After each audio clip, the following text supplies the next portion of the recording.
let me show you how to quickly delete all unread emails in Yahoo Mail. So allow me to open up this email here. So we have one read and one unread.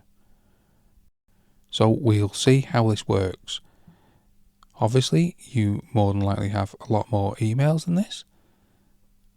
However, it's the same process. Come up to the search box here at the very top and select is : unread.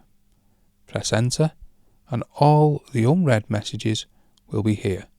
You then want to select this top box here and this will select all the unread messages. Then all we need to do then is select delete.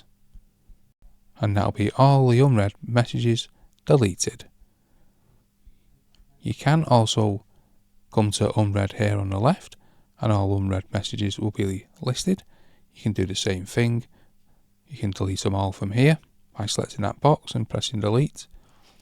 But hopefully either one of them methods helps you out how to delete all unread emails in Yahoo Mail. Hope you found this video helpful. If you did, smash the like and don't forget to subscribe if you want to see more helpful videos like this one.